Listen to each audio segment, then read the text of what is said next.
All right. So thank you everyone for joining us today. My name is Amy Colorado from Solar One, and us at Solar One at the Green Design Lab, Solar One's educational program, are hosting this webinar in conjunction with YVote. And we are joined today by 6 panelists, all participants of YVote, who will be speaking today on their experiences, all through their own personal experiences with civic engagement, and talking a little bit more about their involvement specifically within climate justice and environmental justice. Considering Solar One is an environmental organization, we definitely want to bridge those 2 topics together. And just so everyone knows, we are recording this webinar, and this webinar will be emailed to all participants. So you will be able to view it later, or if you're able to share it later on if you wish. And if just a little bit more logistical stuff about Zoom. So if anyone at any point has any questions for the participants, or any questions about what anyone says, we ask you to please write that in the Q&A feature on Zoom. So if you go to the bottom of your screen, you should see a little kind of button that says Q&A. You can totally feel free to write in your questions there. If you have something that you specifically want to comment or say something to a specific panelist, or just to all of us in general, you can also use the chat. And we'll be keeping an eye on the chat as we go along as well. All right, so just a little bit more of background of Solar One before we get started. So if you haven't heard of us, we are an environmental nonprofit organization based here in New York City. We are happy to be able to, in light of COVID, expand what our educational offerings are and offer some of these virtual programs in the form of these webinars, especially being more inclusive of topics that aren't necessarily traditionally what we've done. So we're especially happy to have been able to speak on this topic of civic engagement specifically for youth through this conversation that we're having right now. And we hope that you're able to enjoy this conversation. You're also welcome to watch some of our previous webinars that we held over the summer, and some of our future ones that we have for the remainder of this year and beginning of next year. So I would like to pass on the mic to Alex, who will be moderating this conversation. And thank you again for everyone for joining us. And you are all in for a treat. I'm so excited to hear what all of these wonderful students have to say. Thank you. Awesome. Thank you so much, Amy, for that lovely introduction. Once again, my name is Alex. I will be your moderator for today. And so really quickly, we're just going to go ahead and do some introductions of our panelists.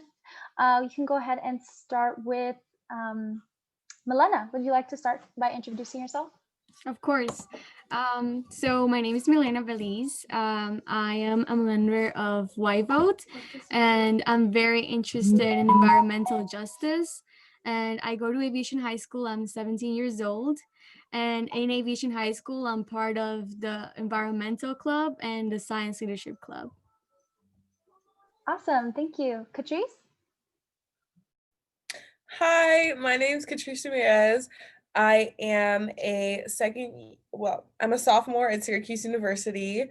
I am currently a facilitator at YVote, so I do a lot of work with the environmental justice group, and in the summertime, I was a co-facilitator for the climate justice group, where we focused on environmental racism. Awesome. Kekeli? Hello, my name is Kekeli Amakuji, and I go to Brooklyn Technical High School, and I am also a member of YVote, and my specific cohort is the environmental justice group. And in school, I did focus on because we have a major system. I did focus on the environmental science major, just to try to learn more and expand my knowledge of the science of it and how the climate works.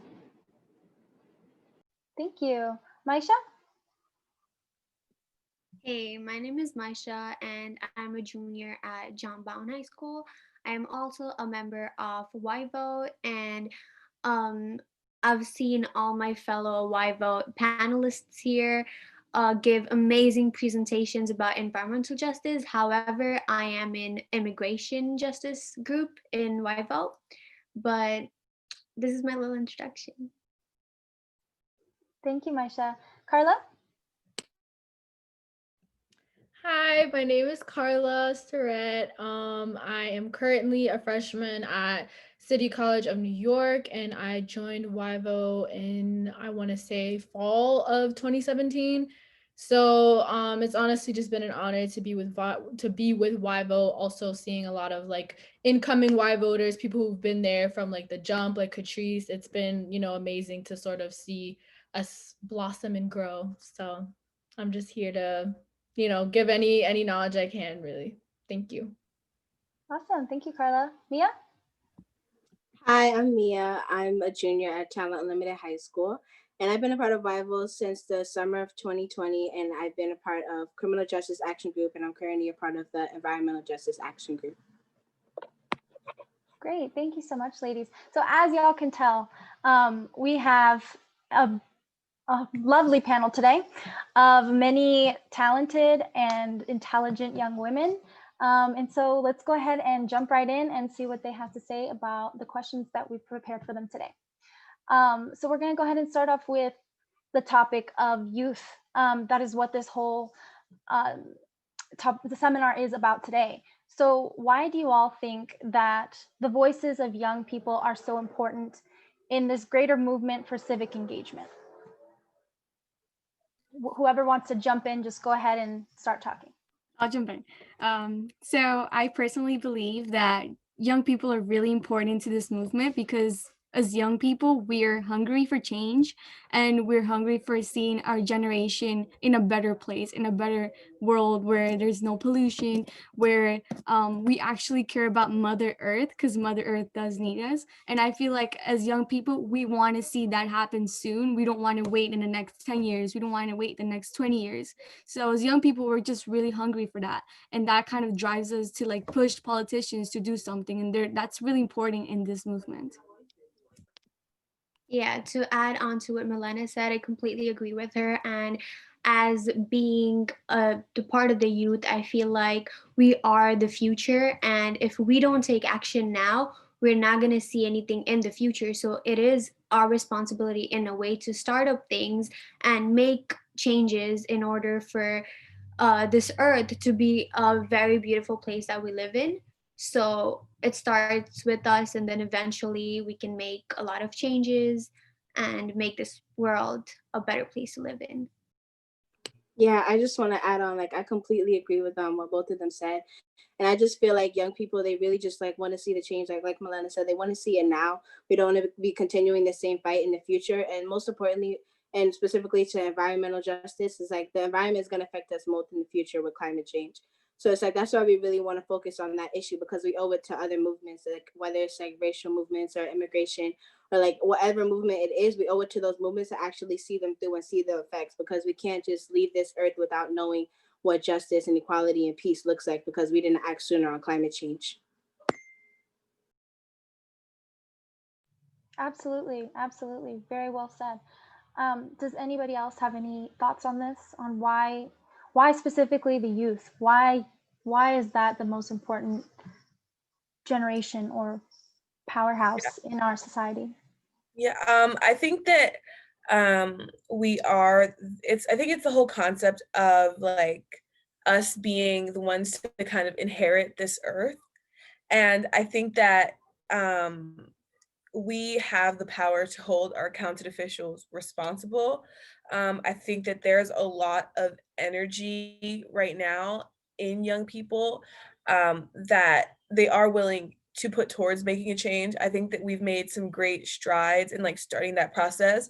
So, like the climate walkouts that happened over the past few years, like those were powerful.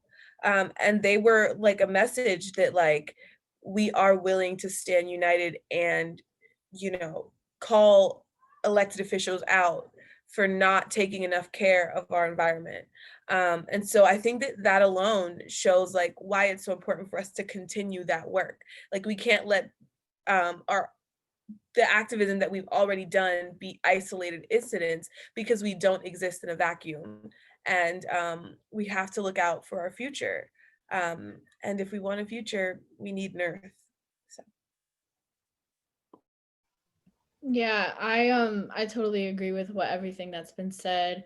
And I feel like nowadays it's people are always like the youth is they're the future, they're going to do this, they're going to do that, and as how, you know, some may call it like cliche or like, oh, like we're the future, we need to do this. It's the truth. It is the complete and honest truth. We need to hold our elected officials accountable of what they claim to do and really put that into action, especially with climate change and global warming. It's some people, especially elected officials, are, you know, it doesn't exist, or, oh, that's not my problem, or, oh, it doesn't matter. It does matter. And the youth is definitely stepping up to the plate and showing that, listen, like we're not taking anything from all of you guys. Like we're really going to step up and really, you know, go out. So I feel like especially with the with the walkouts definitely during school, I mean, it was just like they were all organized by the youth.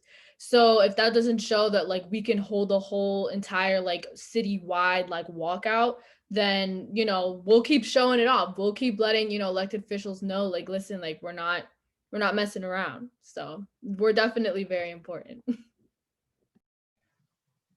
Yes, absolutely. An unstoppable force. So all of you are in school, some of you in high school, some of you in college. And so I would like for y'all to tell me what civics education do you see integrated within the curricula of your schools, of your respective schools? A lot of times youth are not really expected to know about what politics is in general or be really engaged at all. So I think sometimes it's kind of rare to see that within our school system. So what kind of experiences do you all have with encountering civics education in your respective schools? This is going to be like totally sad to say, but like it really doesn't exist in my school.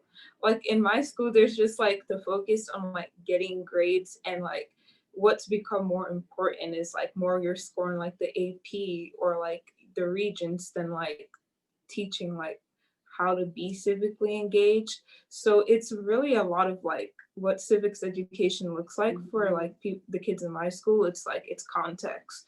Like we just get a whole lot of context, and it's like, I mean, context is like great for like a lot of things, but like it really doesn't matter when it comes to like motivating people to vote. Like what people did like 300 or like 400 like years ago is not like why people really like care to vote like in the now. Like we don't get to like know, we don't get to like really discuss like the ways in which like the world like functions as it is now, and like how like voting can like interact with that, and like the things that voting can do, and like helping mitigate some of the damage that are caused by things that like we as humans like do into this world. So if like there was ever a change, and like that would like come like have to come from like the education industry itself. But like if there's ever a change in our priorities, I do think that like we can like see schools that are not like mine, but like actually focus on civic education. I don't even just think is that it's your school. I think it's the curriculum in general. It doesn't really focus on just like politics and really what we need to like develop a core future. It really just focuses on like basically like the design of the education system. And if we focus on like really any American systems, like almost all of them need to be reformed. Like all of them do need to be reformed. So it's like we can't really just focus on that. We have to kind of just they have to constantly evolve with our movements and with our current society. We should be talking about Black Lives Matter, gender justice, whatever is current at the moment within our classrooms. And the history is still relevant, and the things that we learn, they are still relevant for our future, but you have to make sure that it really connects with our current society so that like we have that interconnectedness to have these important conversations. Yeah, to answer your question, my school looks the same. We don't really talk about or inform about a lot of environmental justice or whatever is going on. Like Mia mentioned, like Black Lives Matter.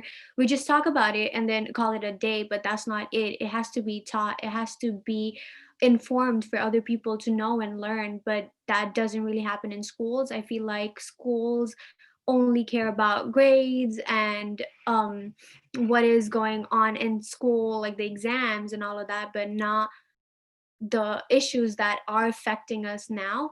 And I definitely think that it should be made a thing that where schools are taking initiative and actually teaching kids and informing them in a very elaborative manner, and not just like talk about it for like 5 minutes and then be like, okay, that's it. We should talk about it, inform people, know more. And sadly, it doesn't exist now, but I just hope that eventually it is taught and informed, and people are being educated of the issues that are currently going on. Yeah, absolutely. It's definitely, we definitely need a reform within the education system in the United States, which is a whole nother issue that we can't even get into right now.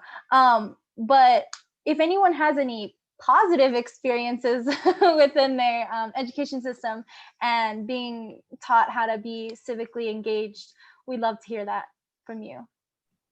I would say, I guess because I went to two different high schools during like my high school career, one in the Upper West Side on the Flatiron District for 3 years, and then one in the South Bronx for like my last final year. But because of COVID, it wasn't really a full year. But I could definitely say, just from seeing like the amount of allocated resources to both to different schools, like the Manhattan school definitely got a lot more of those resources, as the Bronx school definitely needed a lot more of them because of just like where it was, and also just like from the students like income and their like household and everything like that.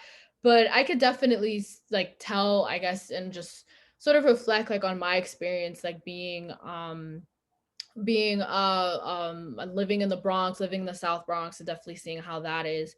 I want to say that the school that I attended in the Bronx, like we had a like government class, we had like a civics class and sort of a civics government financial class, like all enroped into one.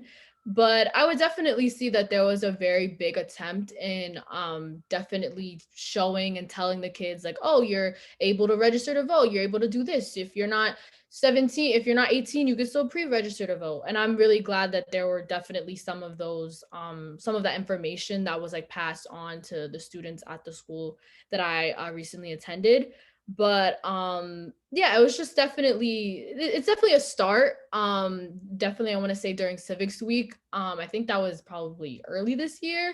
I think it was like the first week of February or March or something like that. I'm not too sure, but I definitely saw a lot of people were, a bit excited when my teacher, she told the class like, oh, we're gonna, we're gonna bring in ballots. You're gonna be able to register to vote in school, which is great because, going out and saying, oh yeah, I'll register, oh, I'll do this. Like we both know like that's not gonna happen. But having a place like, especially in school, to do that was great.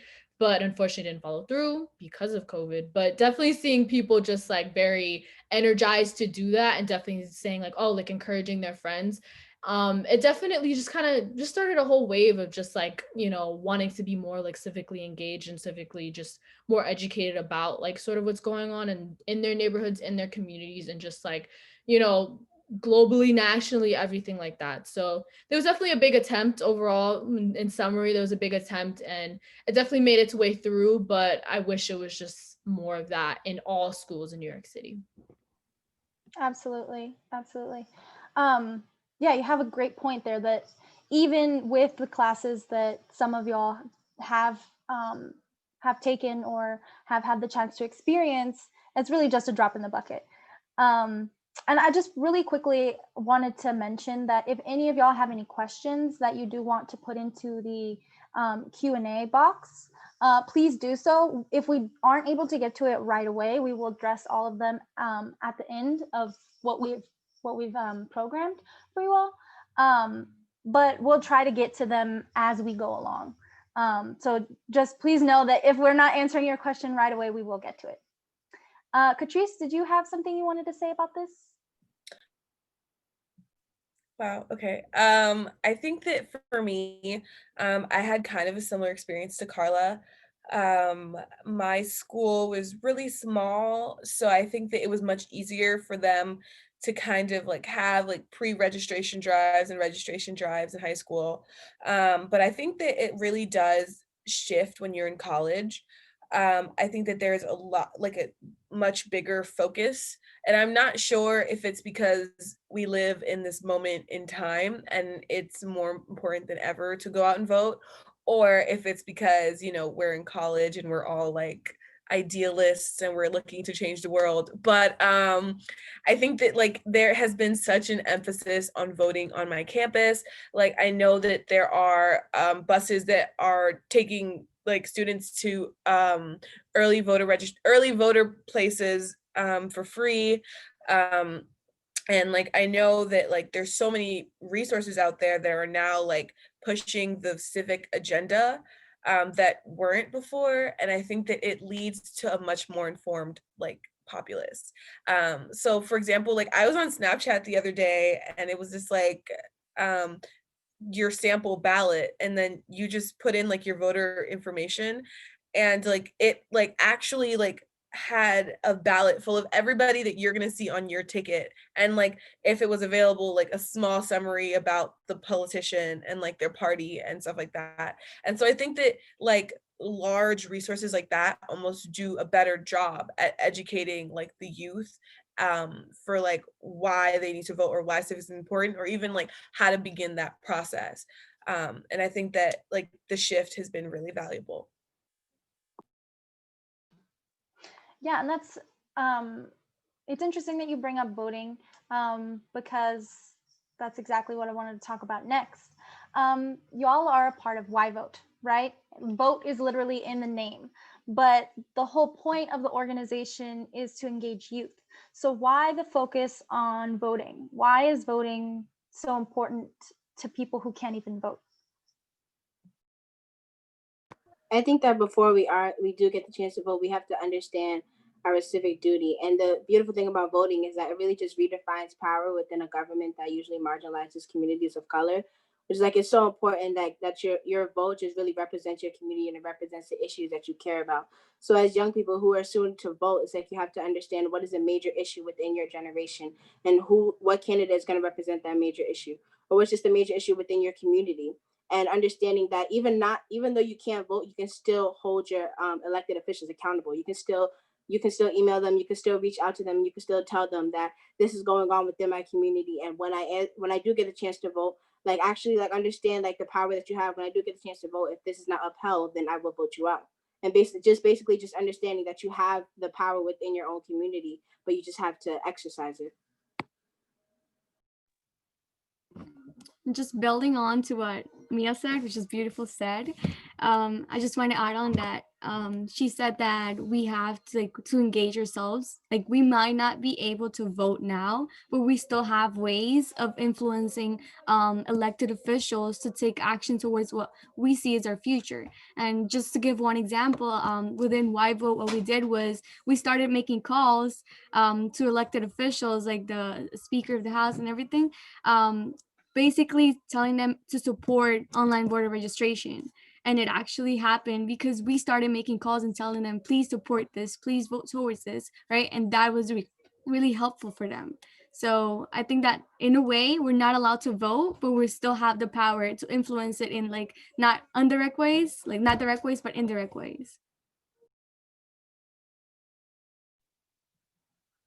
Awesome. Yeah. Any Also, other thoughts? like I personally have emailed and called a lot, and that's the beautiful thing about YVote, because it actually like motivates you to do so much. And then like you said, YVote is in the name, but then again we have a lot of different action groups. So we also focus on like different issues, different aspect, which is influenced by voting, and like what elected official cares about what type of justice, who's supporting what, who's against so we all like get to focus and like dig in depth of each of the officials.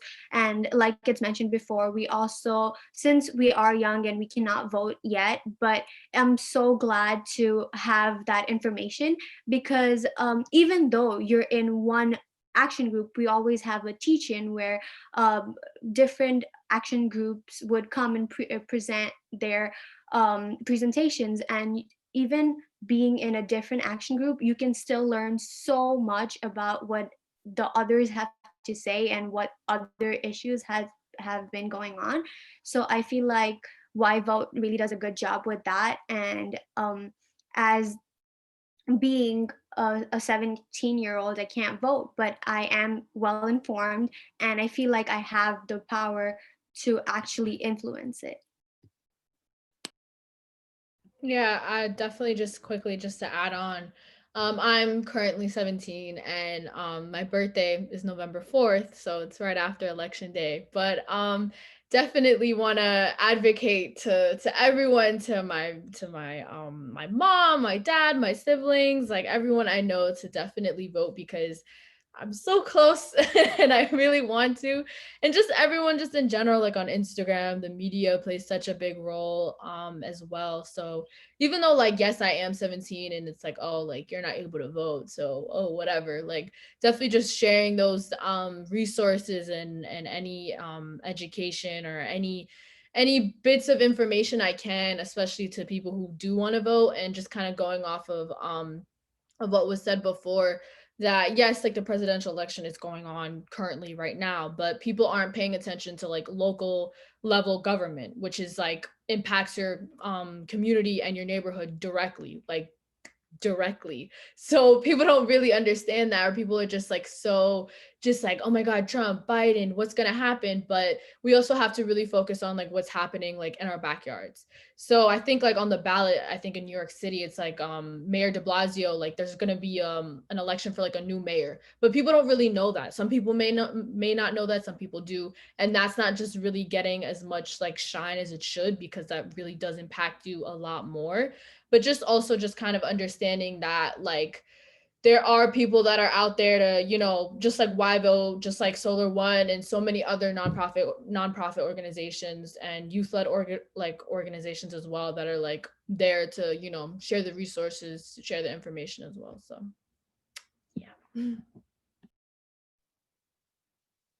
Any other last thoughts on this topic? Awesome. So I think the main takeaway from this little discussion is that civic engagement doesn't start at 18 years old, or at least it shouldn't. Once you turn 18, you don't somehow magically become wise on all things politics. You have to put in the work in order to get to that place.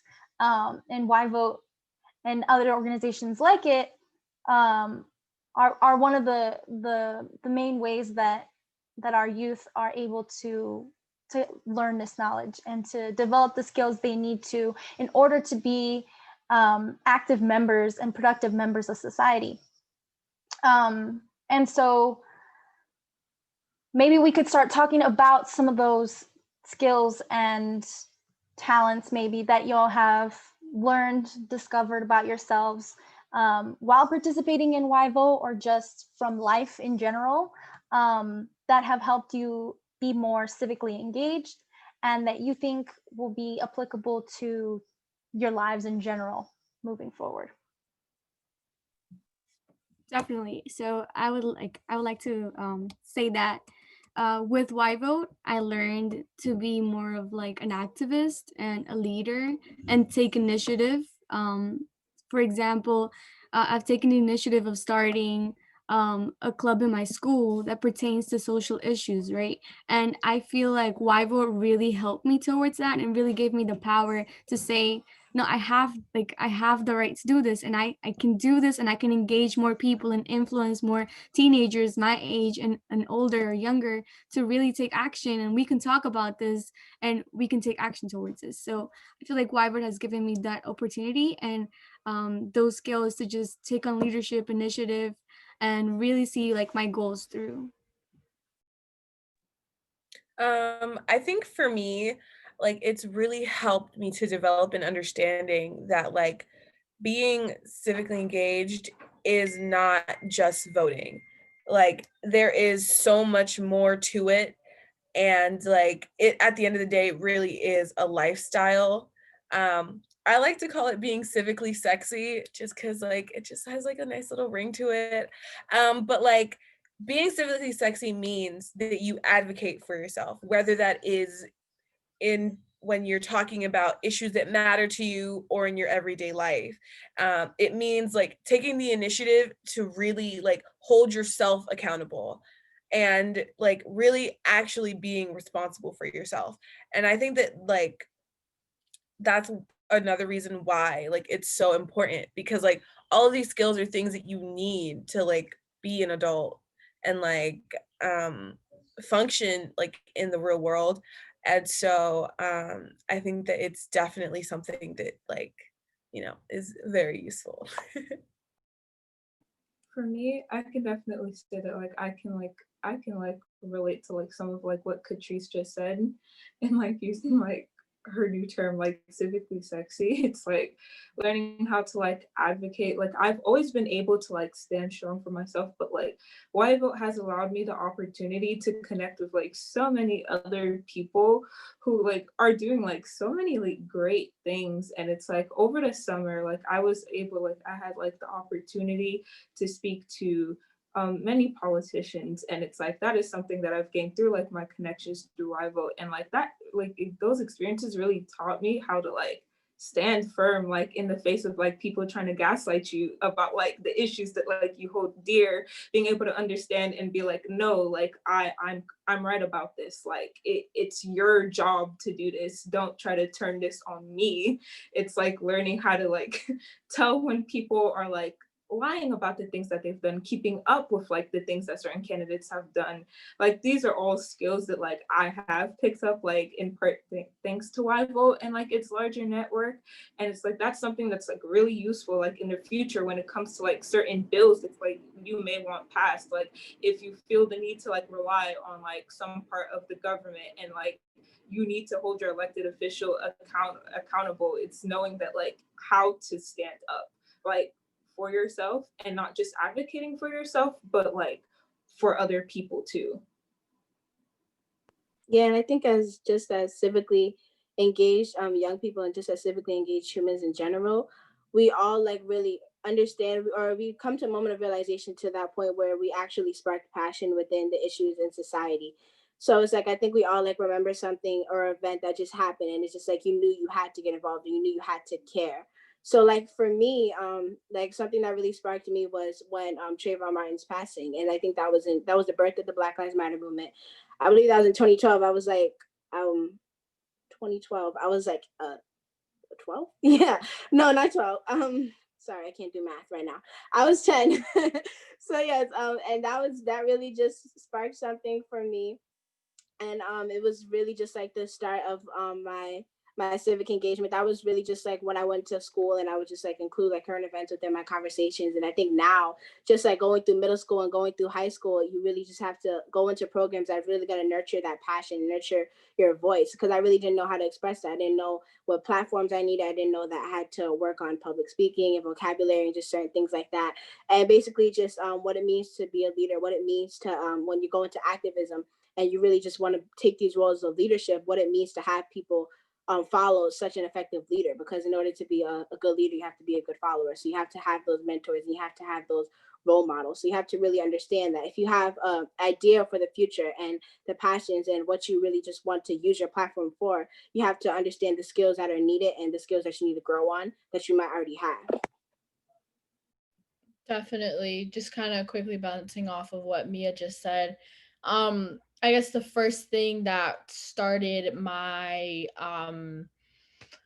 interest and sort of love and just sort of just everything that encompasses being civically engaged and being an activist and all of that was, I guess, just from my childhood, especially with my father, who was in politics as well, like working for Charlie Rangel, a politician who's like just, I don't know, I could go on and on. But and also just watching 60 Minutes like every Sunday. Like, I don't know if you guys know 60 Minutes, but it's on. It's been in existence since like the 60s, and my dad is always every Sunday at 8 o'clock, you gotta watch it. And it just kind of gives you a plethora of topics that's going on in the world that I never have even heard about, ever knew about. So just like figuring out like little things like that, and just like really like peculiar things that like, like I didn't know about that. Like I didn't know about this. So I guess that just kind of sparked a little bit of my curiosity. And especially the big thing was definitely the 2016 elections, like going into school and seeing like my teachers like really like sad, and just really just they showed their reaction of what it was the night of the election, and what, you know, the turnout was. And I was just like, damn, like people are really like mad about this, and they have every right to be. So just kind of seeing that as well just kind of play out. And it's just, yeah, I would say those are like the two big experiences that really just sort of like shaped and kind of wanted me to become this like civically engaged person, and just educate others on, you know, certain topics in politics, certain things that are going on in the world right now. So yeah. That's Yeah, great. that's Sorry, go ahead, Maisha. yeah. So that's the thing. I feel like, as for me personally, I wasn't informed of a lot of things. And after joining YVote, like I'm very well informed. I always felt so strongly about so many things, but I never really knew that I could do something. But then YVote really helped me to like ensure me to be like, okay, you can do this. Like it is possible. Like you can take accountability. You can make changes, because I just felt like I'm just one human being. What's gonna happen? Like, what's the most I can do? But that's not true. Like, everybody matters, and I feel like after learning so much, I feel like I have so much knowledge, and I can definitely speak about a lot of these topics and take action. So thanks to YVote, that happened. Yeah, that's great. I'm glad that a lot of you touched on experiences in your life that have shaped you into the activist that you are today. That was one of our questions from the audience. Ms. Sanda Balaban. She said, "Do you think there are life experiences that you had in childhood or as tweens that have influenced your identity as activists?" If any of y'all want to answer that question directly or have anything else to add to that, I think now would be a great time to get into it.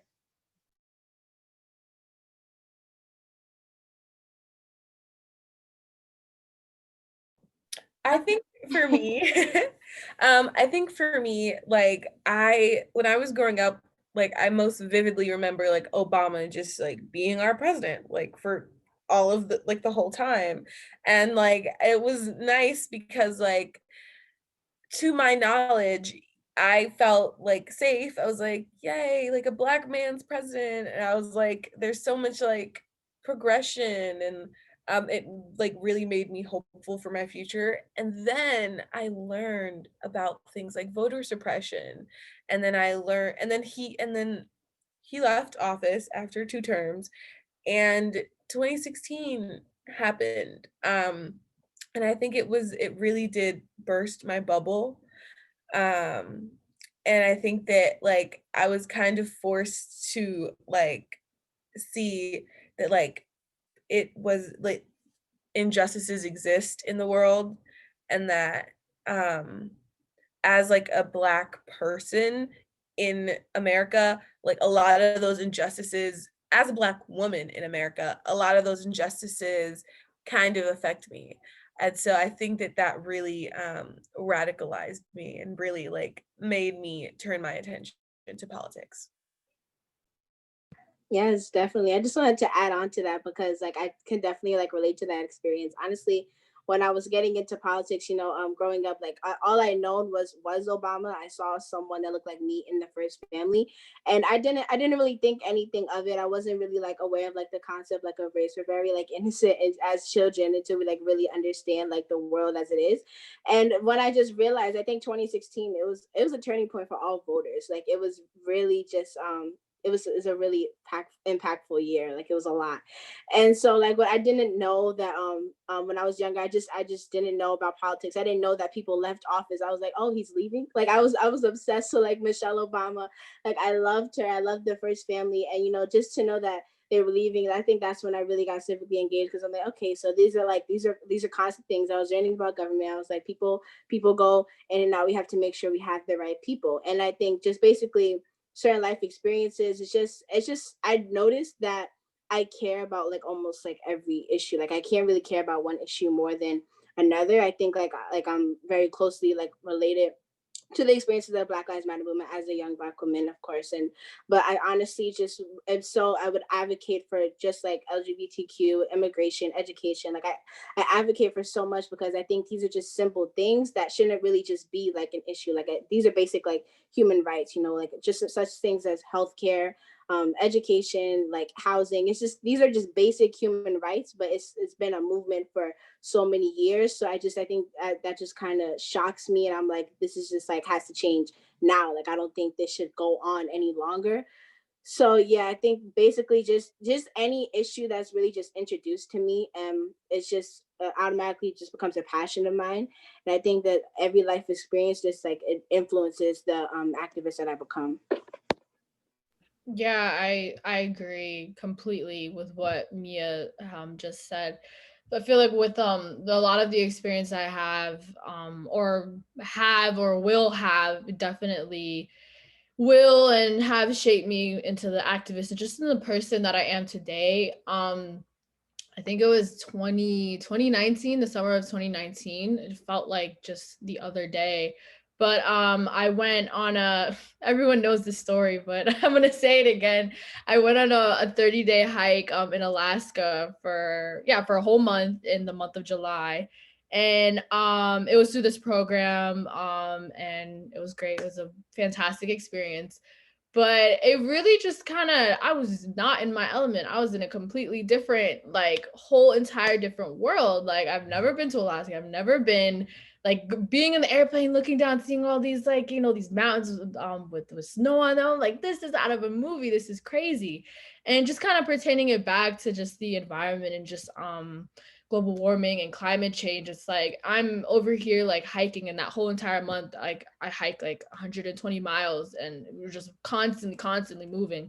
But besides that, definitely just trying to get to our destinations like every single day. It's like sometimes we weren't able to take this route because the glaciers were melting, and the rivers were extremely high, like all the way up to like my chest. And the people that were like guiding us, they were like, yeah, this is like a first time for us. It was hot. It was so hot in Alaska in July. I was sweating. I was wearing a t-shirt, and it's like, you would think in my sort of assumption was like, oh, it's going to be cold. That I need to bring a parka. I need to bring a jacket. But it was really hot there. And just kind of with that whole entire experience, I talk about it a lot because it really has changed me, and it really has just like opened my eyes and of the world, and just in different experiences, and how in Alaska it's like there's 24-hour sunlight during the summer, and it's like, I can't believe a place is 24-hour sunlight, like that's crazy. So it's just all these different experiences and all of these different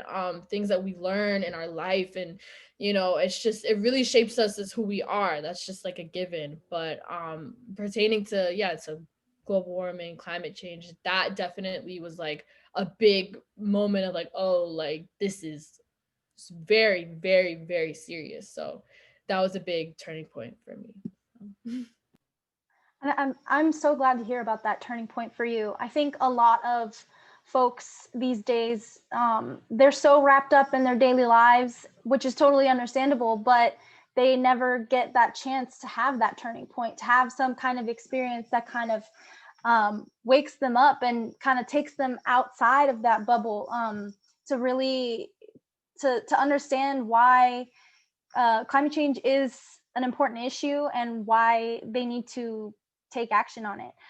So I think this is a great segue into our next portion of the conversation. But I want to give a chance to anyone who hasn't answered this question about life experiences to answer if they would like to. Milena, I think you said something in the Q&A chat box, but if you would like to repeat it back live, we can absolutely do that too before we move on. Yeah, sure. So yeah, what I said was that I did live in Ecuador during my early childhood years, and the area where I lived in was extremely polluted. There was no recycling. There was always garbage on the streets, and I live by the seaport. So if you would look at the seaport was really like dirty. You will find garbage like when you went into the sea. So I really had concern towards that at a very early age. And like when I watched the story of plastic in like Sanda's cinema club, I really was influenced by like how much the earth is changing, and it's not for better, it's changing for worse. And that's the time where I said we need to have a conversation about this, and we really need to address this because it's the earth matters, right? So we really need to like take care of the earth at this time and moment. Great, thank you, Milena. So we're gonna go ahead and switch gears a little bit and start talking about the cross connections between civic engagement and environmental action. A lot of times those connections are overlooked by a lot of people, even though there's a tremendous amount of intersectionality between the two. And so what are some of those connections that you all, as young activists, find to be most important? For me, I find the connection of like using like your electeds and like the government as a tool like against like mass production is like really important if you want to like fight it on like at least a government based scale, because we do find that like mass production is like a really large like driving factor of like global warming and like the destruction of our planet. And a lot of that the changes, it's like what it comes down to, it's like changing like individual lifestyles won't matter if like mass production still exists, and like we're using our resources as if like with the assumption that like they're infinite. And only like through like, well, it's not only through like government like lenses for change, but like it can be used as a tool against that. And that is something that I do think that like a lot of people like not necessarily like overlook, but they don't want to acknowledge, because it does mean like economic costs like for certain people.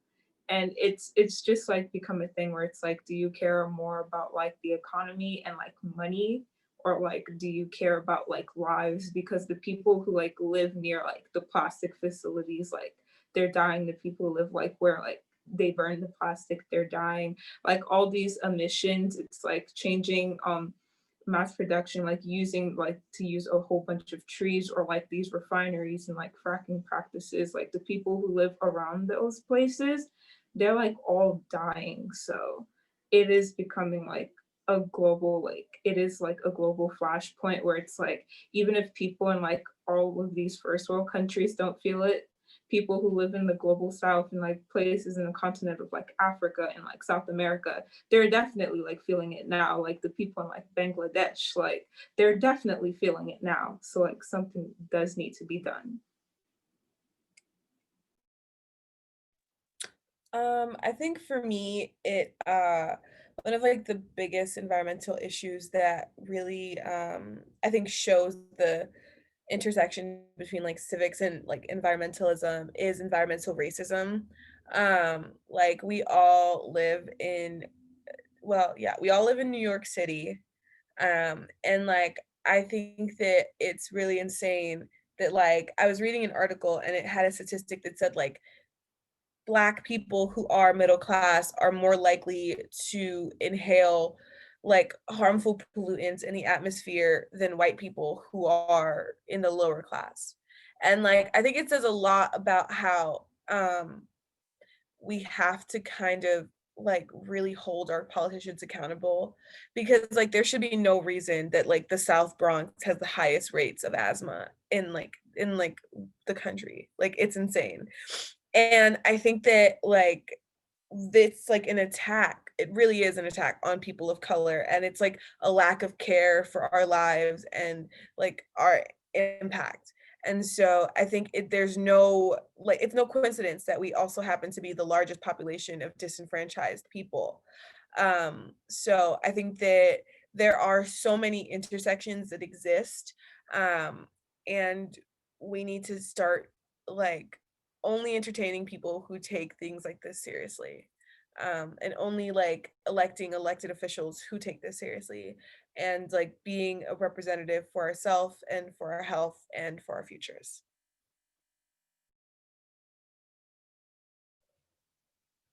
Yeah, absolutely, Katrice. That's an important point to make about environmental racism.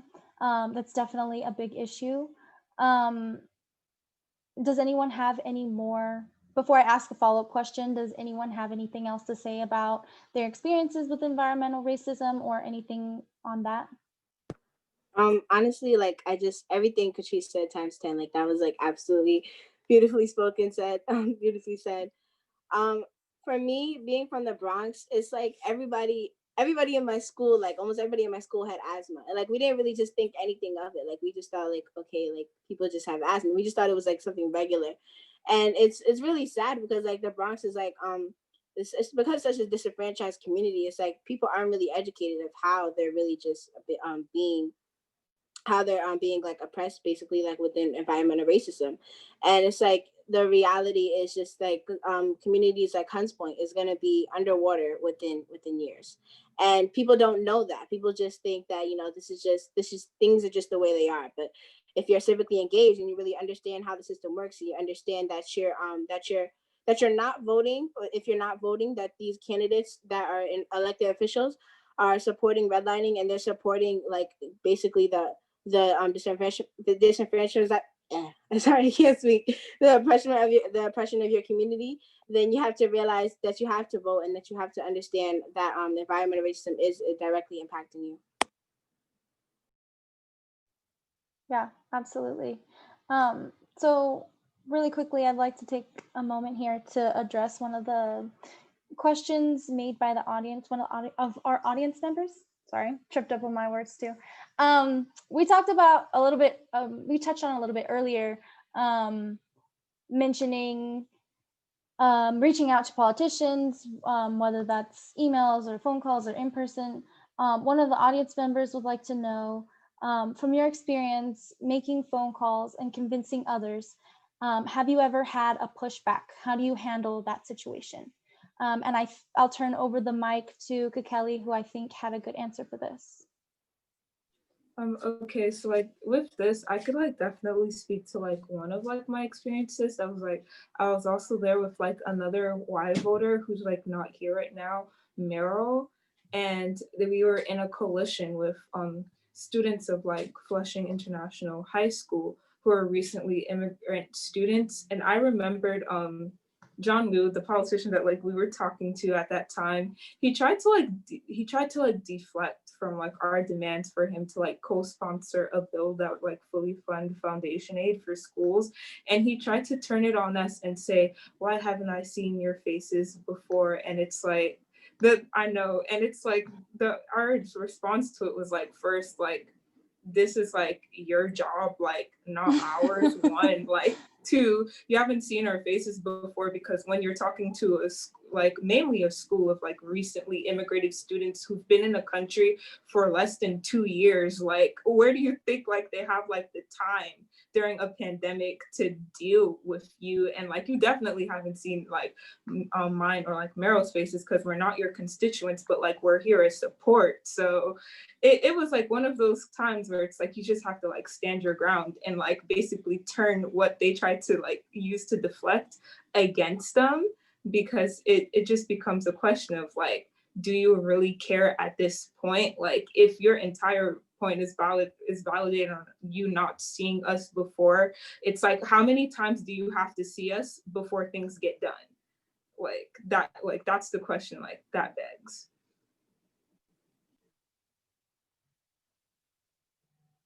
Has anybody else had any experiences with pushback from politicians, as in Kekeli's experience, or from your peers even? I think that like before, when I was like a member of YVote, I would always try and tell my friends like, oh, like you guys are 18, like they were always older than me. So I would say like you guys are 18, like maybe you should register to vote, like voting is important. And I kept hearing the narrative of like my voice doesn't matter. In the grand scheme of things, my voice does not matter. And I think that for me, it's the acknowledgement that yes, like you may not feel like your vote counts, but that doesn't mean that you should depend on others to do the work that you want to see get done in the world. Um, I think that like there are definitely systems in place that are literally made for you to feel that way just so that you don't vote and so that this is like a common narrative among people. And so now everyone's depending on someone who just isn't there. And I think that it just leaves a lot of space that like you could have occupied. And so I think that like that's like my approach to it. I kind of always try to like validate them because it's true. There was just a study that found that white voters are actually overrepresented in the electorate, with the use of the electorate with the use of the electoral college. And like it's true, but does that mean that you shouldn't? And I think that like allowing them to see like this is a tangible step that you can take towards a future that you want to see, and at least like if nothing at all happens, that you fought for yourself. I think that that in itself is very powerful. I want to add on to what Katrice said. So just recently, it was today, I was speaking with one of my classmates at school, and I asked him if you had the right to, like, if you could vote, because like he's underage, right? So if you could vote, would you vote? And he said no. And I asked him, well, why? And then he said, oh, well, because like none of the like officials are good enough, or like they're like, which one's the lesser of two evils, right? So I asked him, so you'd rather someone else pick for you, like your future? And then he started thinking about it. So like that's one of the things that like we like as like teenagers usually discuss, like when there's teenagers who don't want to get involved in civics because like Katrice said, they don't think their voice matters, or they don't think that there's good enough choices, or that they will make like the candidates will make changes that they wanted like, to be made. And so to them I say that, you know, you don't want other people to choose for you. You don't want other people to choose your future. Like you want to have a voice. And even if you think it doesn't matter, in reality, it does matter for you, because you, like as Katrice said, you're accountable for yourself, and you know that you try to do something towards it, even if the outcome is not what you wanted. So even if you don't think your voice matter, it actually kind of does. So I just wanted to add that. Same as Katrice and Milena, like when talking to friends or even like close family, cousins, they would always have like the attitude of it doesn't really matter. Like, what is one vote gonna do? It's not gonna make a lot of difference. Let me just like mind my own business. Let's see what happens. And then they just don't like talk about it a lot, or even like care enough to vote themselves. But then again, how I see it is that since they're not voting, it is a vote against both officials, um because when you don't vote, you just don't like not vote. It affects in a way, and it creates a very large impact. So that's how I see it, that they should vote. I try my best to like explain it to them, and to some extent that I'm glad that it has got them to think that, okay, you know, like she has a point, maybe I should do my research, or maybe I should vote because it does matter. And like Katrice and Milena also said, that even if the outcome isn't what you want, at least like you know that you did as much as you can, so that gives you a whole different satisfaction that you could be happy with. Yeah, I'm sorry, was someone gonna say something? No, you go ahead. Go ahead. Okay. Yeah, so I definitely agree with everything that's been said. For I want to say like a few times before COVID, I registered people to vote at like different like music festivals, different events that were happening like in the city, in New York City. So I've always gotten a lot of pushback. It's just like, you know, you just kind of have to roll with the punches. But I remember I was at a music festival and I was like registering people to vote, and I was in this tent and there was someone, they were like, oh, like, I was like, hey, like, do you want to register to vote? Like, it literally takes a couple minutes, like it'll be really quick, you know, like, do you want to vote? You want to register? They were like, well, it doesn't matter, like, I don't care. And I'm like, okay, well, what do you care about? Like, we do these little like elevator pitches and YVote, and Sanda has taught us like how to sort of like, you only have a couple seconds, you only have like a little bit of time, like how would you sort of like get your point across like efficiently, but also letting other people know, like, listen, like, this is like where, this is what I like, I'm hopefully want you to do. So they responded, oh, look, I care, you know, I care about how I want colleges to be free, or I want the debt to be gone. I have a lot of college debt. I have a lot of this.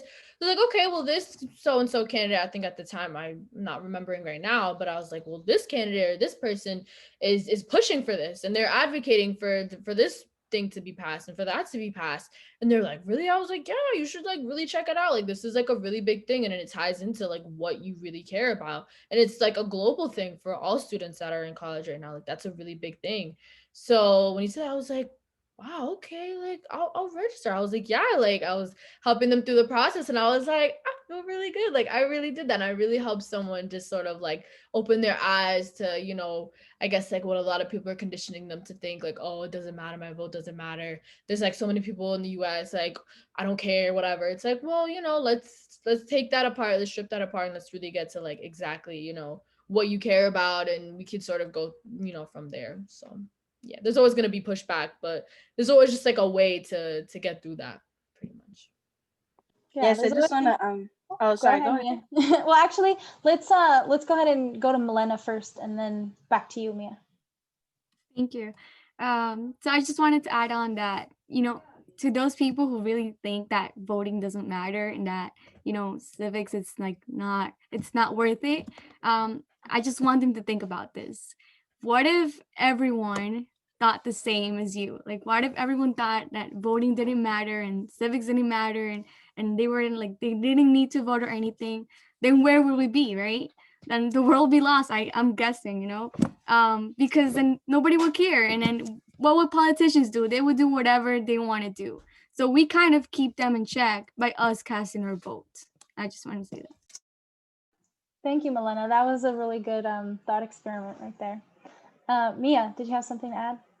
Yes, definitely. Everything that was said was incredible. I just wanted to add just basically to their points is that words are so powerful and your influence around others are so powerful. So if you really just say like you're not gonna vote, and somebody in their mind even just like thinks of like, oh well, they're not gonna vote, maybe they are right. Maybe it isn't just a big thing. And it's like you don't understand how much you could change your community. Like I feel like people who don't vote just aren't civically engaged. And I'm like, I refuse to believe that you care about nothing. Like all the issues going on, I refuse to believe that there isn't one that you care about, even just like a little. Like I know there has to be something because there is something that directly impacts you, whether it's like economically, racially, like there's something that is going to impact you. So I know you care.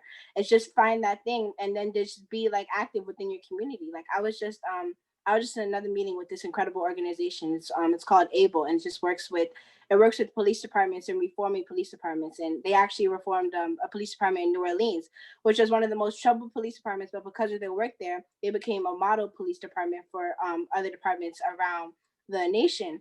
And I think they mentioned at the end of the meeting, they said just by emailing or just reaching out to your local official and saying that you want this program within your police department, you could be saving thousands of lives, just because we know that the New York Police Department is known for like police misconduct, and they are exactly have a great trust within communities of color. But just by reaching out to your elected officials and saying that this program should be implemented within the police departments, you're saving thousands of lives. You're rebuilding trust. You're doing your civic duty.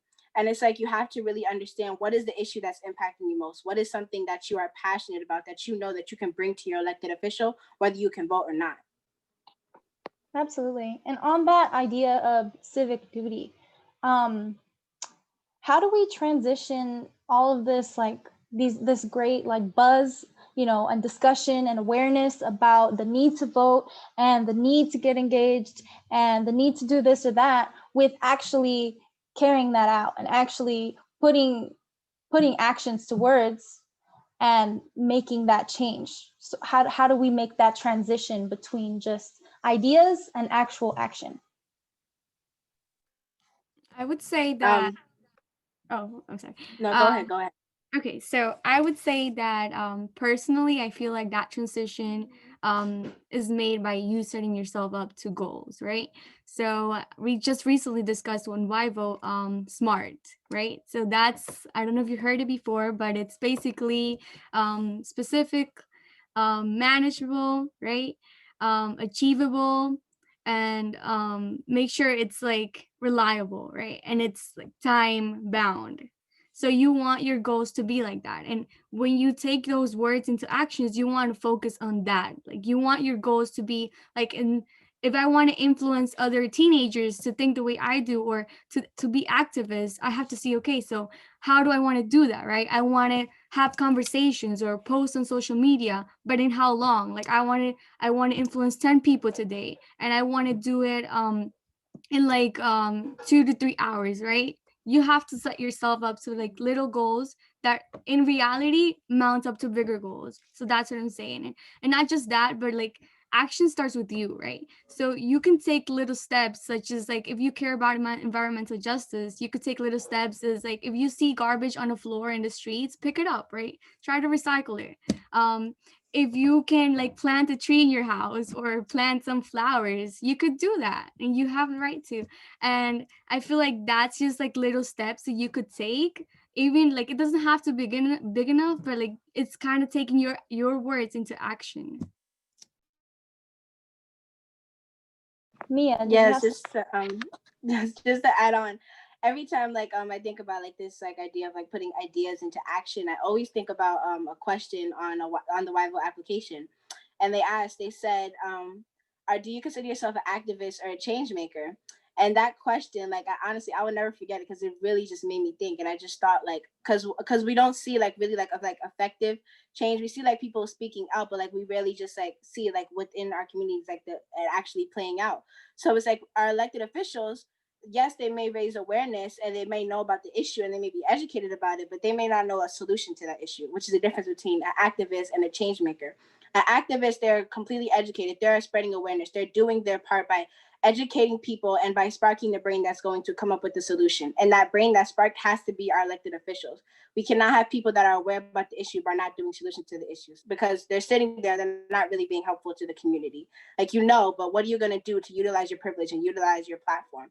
We need change makers as elected officials. We need people that are going to take this awareness and they're going to take their education and their knowledge on the issue, and they're going to say that we're going to do this. We're going to take step-by-step actions and actually just have an effective change that is going to be like, that is going to be visible, that we can actually see. We're actually going to see reform within our schools, whether it's resources within criminal justice, within climate change. Like, we're going to see all those reforms because we have change makers in office and not people that are just aware about the issue but aren't willing to actually take action towards it.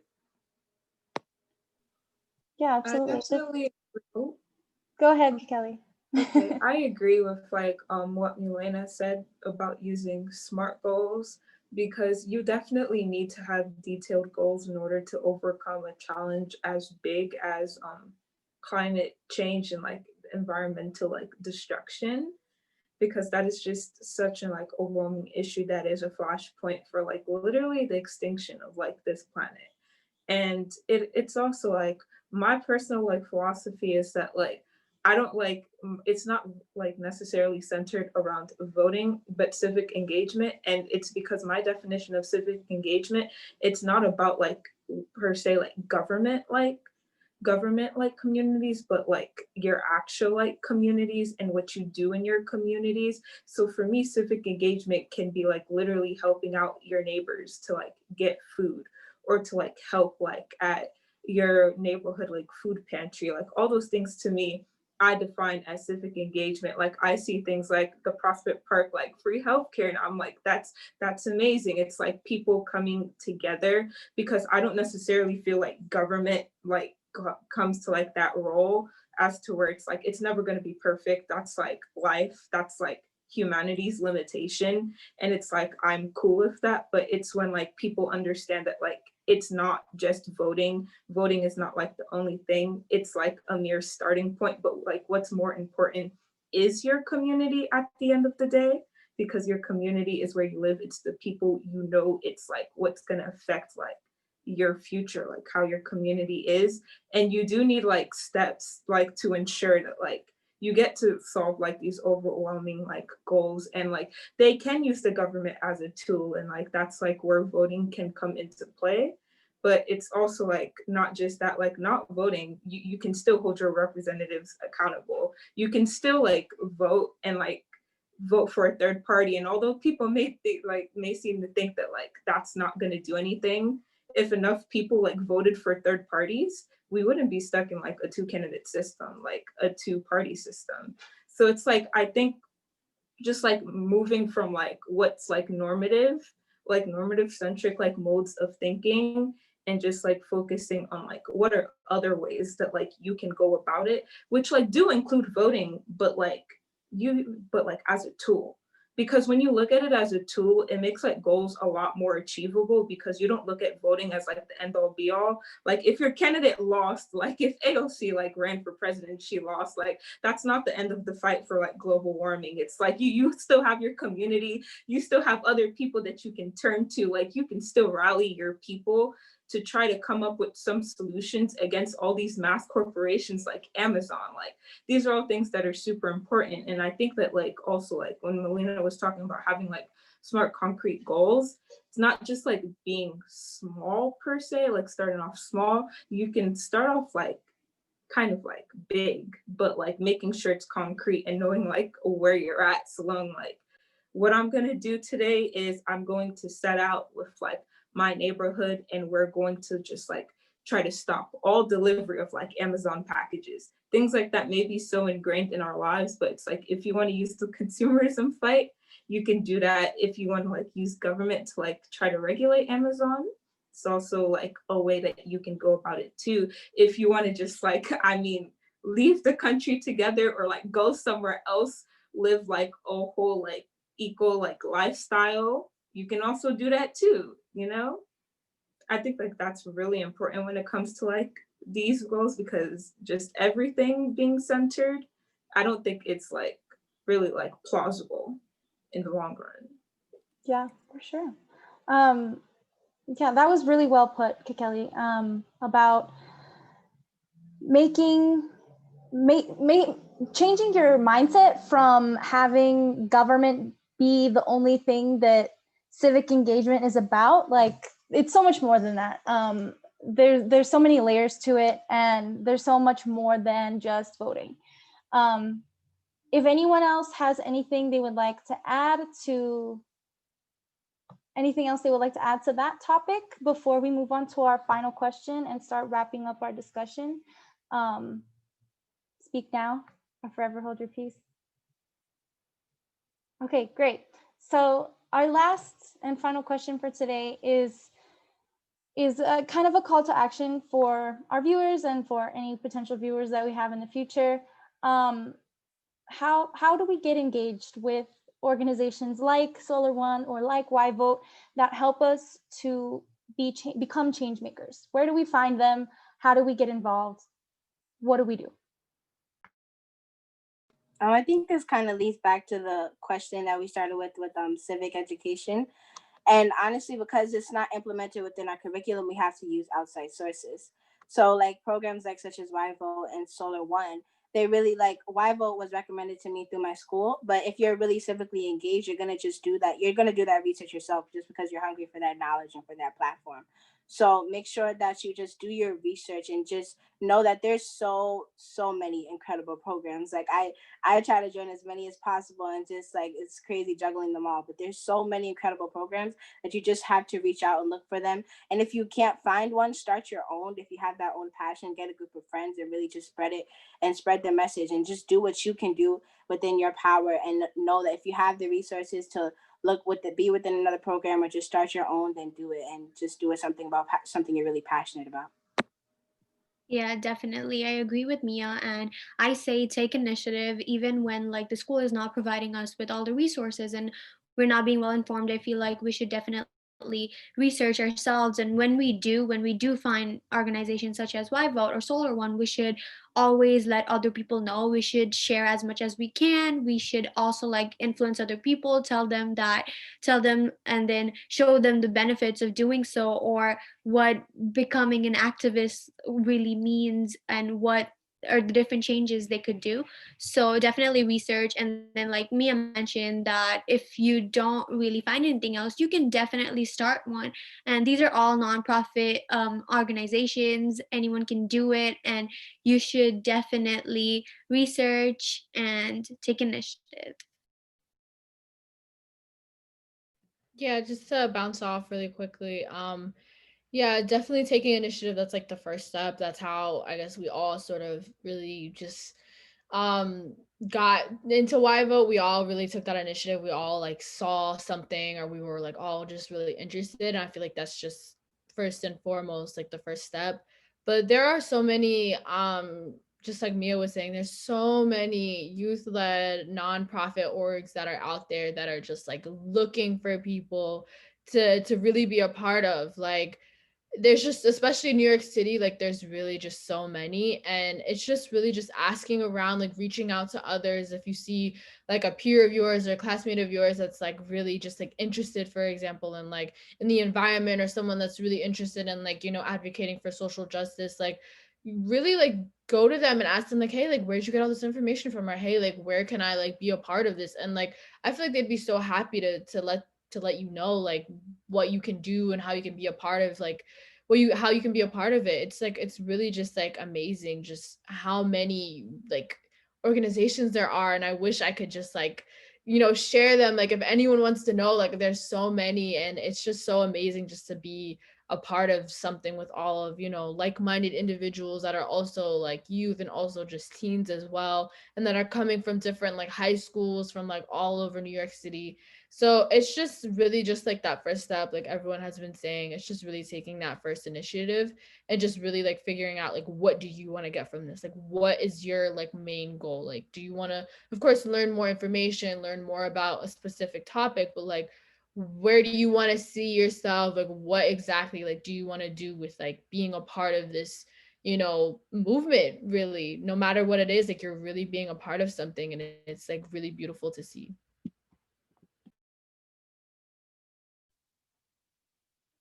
All right. Does anybody have any last thoughts or words they'd like to add to this? Any takeaways or anything like that? I Yes. was like a moment too late, but like I think It's I okay. could like still answer like the last question.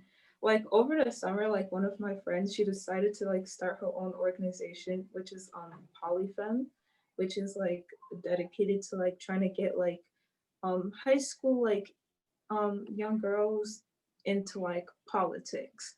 And it's like I think that like things like that, like taking the initiative to like start your own, like finding out like as like Carla said, through like friends or like people you know who are super interested in like things of like these issues like environmental justice, like racial justice, like gender justice, like all of these issues. Like there's always like a space, and like if you really look hard enough, like I mean social media will definitely connect you to these groups too, because you really just have to search like the words, and I guarantee like they'll all just pop up. And like really once you get into one, they'll have like the connections to like other organizations that'll get you in touch with so much more. Like it really just starts with like your first like organization that like you decide to join, and that really gets you connected with like a whole network of like opportunities in which like you would never like have had access to before, like if you're just like on your own, which I think is really cool. It does like help supplement for like this lack of civic education that like we like don't receive within like our own public school system. And it really just like shows like how like the alternative methods there are that like you can take as like a youth who can't like really engage with the government yet, like at least not on like a voting level, although you can with like holding representatives accountable. It really just means that like you're able to find like a network and community of people that you know you can rely on when it comes to these issues, and that will always have your back when carrying out these projects, so that you're never alone, like when you're trying to like see your future, your vision of the future. Yeah, absolutely. That's so important, to build your network, and supplement the education system. Milena, did you have anything to say? Yeah, I just wanted to add like last thoughts and takeaways. I just wanted to say to like youth that wants to like be involved, to like not be afraid to reach out and to be hungry and stay hungry and just be change makers and activists. I think that's a beautiful note to end on. Thank you so much, everyone, for who participated, all of the lovely panelists. Big round of applause to you, lovely ladies. So well spoken, so inspiring. Thank you to everyone who made it this far, the attendees that we have today. Thank you so much for being here today. We really appreciate you. And if you would like to learn more about either organization, I think Amy put some links in the chat. We'll stay on until 4:30 just in case you need to click on those or whatever. But yeah, thank you so much. That concludes today's webinar. See you next time. Thank you so much to everyone who joined us. Thank you all your panelists. I mean, my mind is blown just hearing everyone's, how, like Alex said, how well spoken you all are. Thank you for joining us today. I'm so happy that we were able to talk about this conversation and have this topic. And thank you for informing me and for teaching me as well of how to be a better advocate, how to, you know, again, how to take my own words and turn them into action and become more of a change maker rather than just an educator in our sense. So thank you, everyone. Again, yeah, if you want more information, especially about YVote, please visit their website. You can follow them on all social media as well. If you just look up YVote and, you know, support these youth, here in the city, but also all around the country and around the world who are really trying to make changes and to have a better world for not just themselves, but for literally everyone. So we will be sure to send out the full recording of this webinar to everyone who registered and everyone who viewed. So you can definitely share it on and pass it on to other colleagues, peers, friends who were unfortunately unable to join us live for today. So thank you, everyone. I really appreciate all of you. Thank you, Alex, so much. You were amazing leading the conversation. And thank you, everyone, for taking the time to spend this evening with us today. And always remember, please remember to vote if you are able to vote and you have that privilege to do so. Please, you know, participate and do that, you know, part of your civic duty as well.